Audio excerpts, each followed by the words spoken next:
So welcome back to obviously Fight Talk, and we are delighted to say we are now joined once again by the gorilla Darren Till. Darren, welcome back to obviously Fight Talk, my man. Thank you very much. I appreciate it. Obviously big news coming out with you is that you've got the title shot against Tyron Woodley. At the weekend you were in LA for the big presser as well, so you got to stand and look Woodley eye to eye for the first time. So what was your take on looking down your opponent for the first time? I enjoyed it. I've said, I didn't see no fear in his eyes or nothing. Just maybe a little dwindle of doubt. But yeah, I enjoyed the press conference. I enjoyed a little back and forth with Woodley, and I enjoyed the stare down, sizing him up and seeing what he's about. One thing he did say after the presser, he said that he's faced big welterweights before. Obviously, everyone talks about your size going into fights, but what's the difference between you and the guys he's fought, the bigger guys that he's fought already? I'm just more intelligent, mate. I said this to him, like, I've just got that little bit more of a special ingredient in the other fighters he's fought, and I know I have him. I'm more of an intelligent fighter. I'm not a stupid fighter, so I don't come to brawl. I come to technically, beat you. So, that's what I feel I've got over the other fighters. And what do you think the challenge that, obviously what you just said there was well, but what do you bring different that is going to take Woodley? Because in some ways, what I got watching the press conference, and it mightn't have been the case with Woodley, but in some ways he was sort of saying, look, I'll just go and beat this next kid into whoever's next. In a way, do you find that a little disrespectful, or do you think that he is maybe looking past you already? Maybe that could be the case, mate. You never know. I don't know how hard he's training. I don't know how much his head is in this.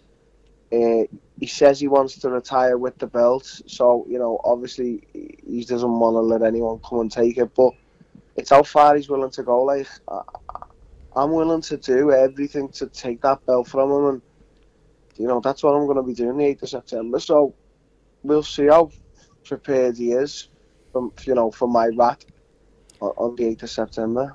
Obviously you're going in confident, and you're going to say that you're going to win. What's your impression of when you beat Woodley?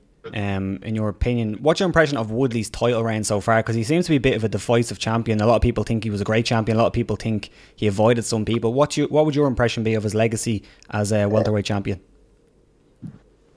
I think he's good. Not a bad champion. He's beat some top competition. I just don't think he'll ever be considered the greatest welterweight of all time, or I don't think he's done enough or pleased enough fans to do that. So it's opinion. It's all opinions. But I think he's beat the right people. But I don't think he's been the best champion.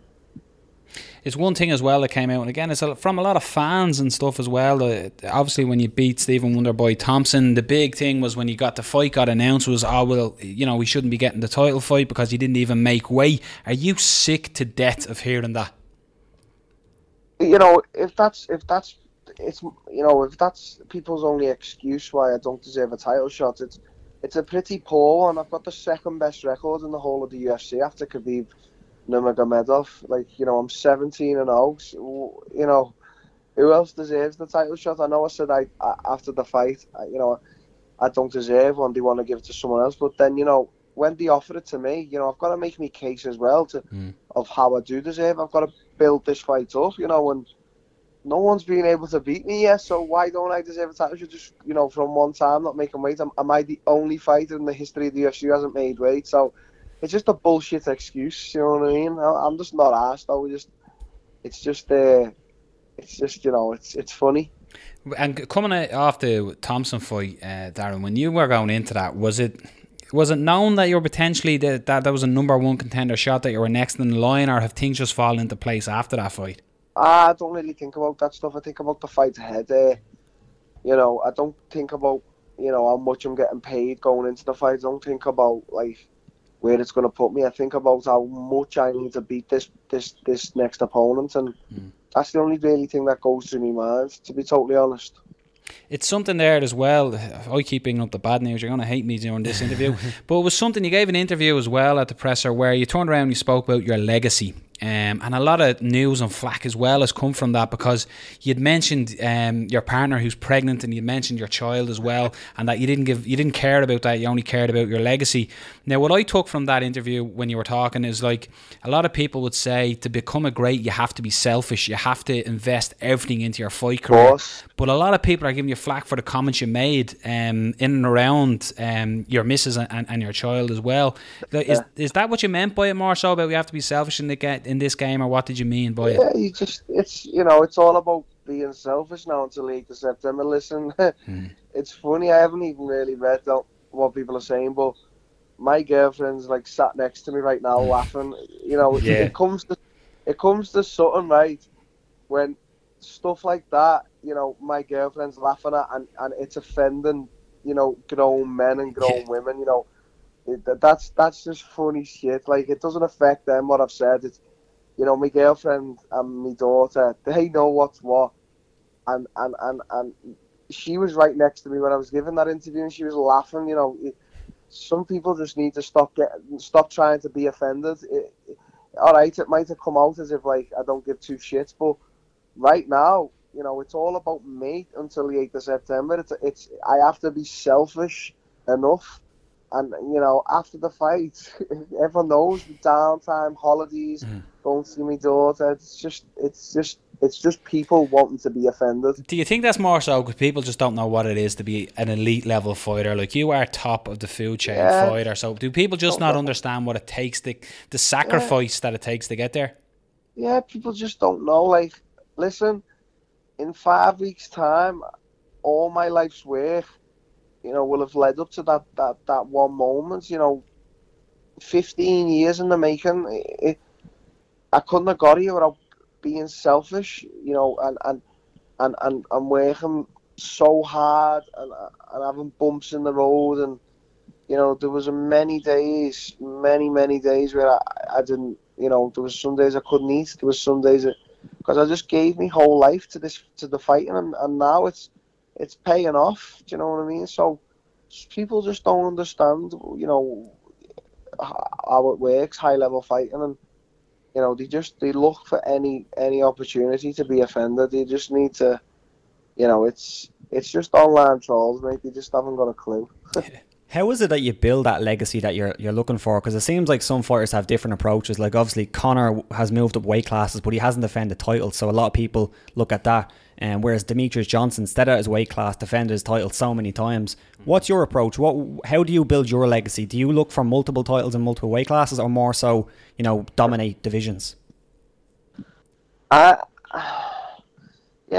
think both play a factor. I think fighting anyone, fighting the best, taking out the best, winning belts and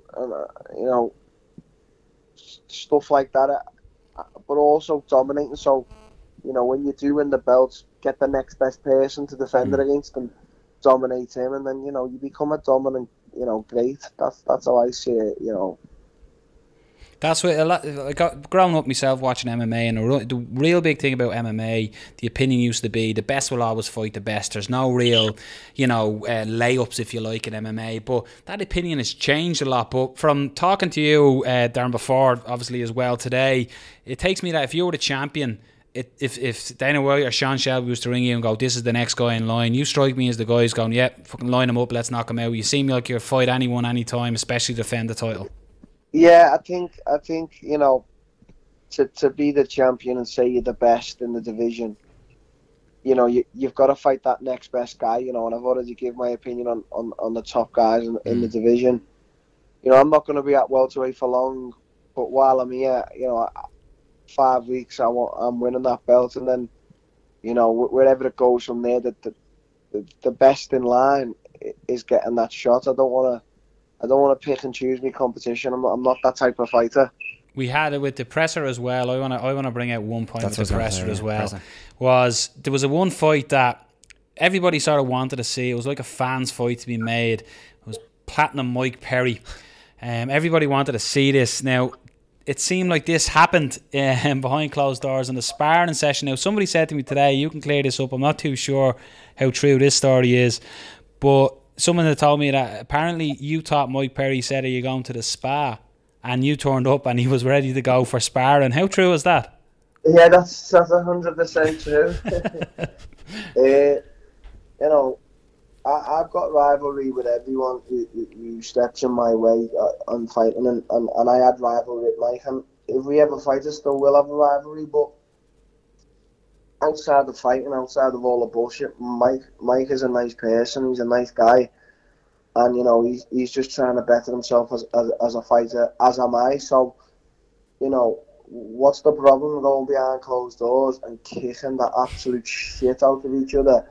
And then after it saying, oh yeah, do you want to go and get some food? So I don't see no problem with that. So when I did realise that I was 100% down for that as well. Like, I ain't the guy to be like, oh no, we shouldn't spar because of this, because of that. I don't really give a fuck. So we went and sparred, and it was a great time. We had a good time together. What was your take on the overall press conference in general? It seemed like when the McGregor thing happened, Nate Diaz walked off. Did you see that, or did you talk to Nate afterwards? Did you get the impression what he was upset about? No, I don't really know. Maybe he wanted to be on the same bill or whatever. You know, it's maybe he feels like he should have got the fight. I don't really know. It's not my problem. Whoever Nate fights, I'll be tuning in to watch, even if he doesn't fight Poirier or what, because you know, it's fan favourite with the Diaz brothers, everyone knows that. But you know, maybe he's just a bit upset that maybe he wants to, you know, fight Conor, or maybe he wants to fight Khabib. I don't really know. So you know, it's not my problem, so I don't really care. What's it like at them pressers though as well, Darren? Because obviously a lot of you guys, they're all backstage, they're all interacting. Like what you're saying with Mike Perry there, cool guy outside of the cage. Is it sort of like that backstage at these things, or what's the general feel amongst all you fighters when you're all meeting? Not really. You know, you talk to who you talk to. There's some guys there that you might not like or get along with, so it's not like you go up and talk to them. I don't want to be a fake guy either. You know, if I've got like beef with someone, you know, I'll shake the hand, but I'll just be like, you know, look into their eyes and like, you know, yeah, we've got beef, but there was no one there really who I don't like or what. So, you know, as you say, the biggest rivalry there I had was, apart from the champion, with Mike Perry, and you know, we went and sorted that shit out. So, you know, it is what it is. If there is someone there you don't like in his rivalry, I'm sure the UFC TVs are bad, because, you know, I can imagine, you know, if it was me, you know, and some guys like start giving shit backstage, we're gonna have a fight, aren't we? So, you know, I don't really know. I don't really give a fuck either. How would you feel as well? I won't let you keep it for much longer. We'll let you go. The camp. It's a pretty short camp for the fight. Is that a better thing? A faster turnaround for you? Not as much build up. Yeah, that's better for me. I'd love a good build up, but it's better for me. You know, a short camp. You know, all I need to do now is just get weight down and, you know, train hard every day. Sometimes them long cabs, they take the toll on, you know, your body and your mind. So, you know, for me, I think it's really good having a short camp. I like it. Well, I can't wait to see you back in there again. I loved watching John Gooden as well, travelling around with you, going around Liverpool. You showing him around, sitting there having a chat. It's great crack. We wish you the best of luck here. Obviously, we're big fans. We appreciate you coming on and taking the time yet again, Darren. Best of luck with the rest of the camp. Stay injury free, and hopefully we'll be talking to the and new after the 8th of September. Most definitely. Thank you very much for having me on, guys. Cheers, man. Pleasure. All the best. Take care, mate. Good luck. Ciao.